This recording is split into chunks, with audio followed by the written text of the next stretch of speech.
इकडे मुसळधार पावसानं कोकणाला सुद्धा झोडपून काढलेला आहे। सिंधुदुर्गातील जवळपास सर्वच तालुक्यांमध्ये पावसाचा कहर पाहायला मिळतोय।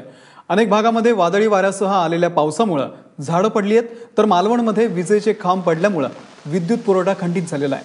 जिल्ह्यामध्ये मुसळधार पावसामुळे जनजीवन विस्कळीत झालेलं आहे। रत्नागिरी, रायगड या जिल्ह्यांमध्ये 3 दिवसांपासून पावसानं हजेरी लावलेली आहे। पालीजवळच्या अंबा नदीच्या पाण्यामध्ये मोठी वाढ झालेली असून तसंच सावित्री नदीने सुद्धा आता धोक्याची पातळी ओलांडल्यानं सतर्कतेचा इशारा देण्यात आलाय। तिकडे रत्नागिरीमध्ये सुद्धा सर्वच तालुक्यामध्ये पावसाची जोरदार बॅटिंग सुरू आहे। इथल्या संगमेश्वरच्या सखल भागामध्ये पाणी साचलेलं आहे, तर खेड दापोली महामार्गावर सुद्धा पाणी पाहायला मिळत आहे।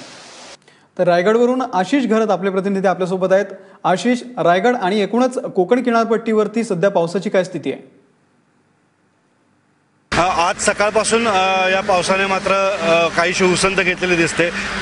गेले 3 दिवस जो पाऊस सुरू होता त्या पावसाने आज सकाळपासून रायगड जिल्ह्यात काहीशी विश्रांती घेतलेली आहे। त्यामुळे हा पाऊस जो आहे, हा पाऊस आज सकाळच्या सुमारास महाड परिसरात सकाळी काही संततधार सुरू होती, तर रात्रीसुद्धा या महाड परिसरात चांगला पाऊस झाल्याची माहिती मिळते। तर त्याचसोबत खोपोली आणि अलिबाग परिसरात या दोन्ही ठिकाणी रात्री संततधार झालेली आहे। तर उरण परिसरामध्ये मात्र हलक्या सरी कोसळल्या होत्या।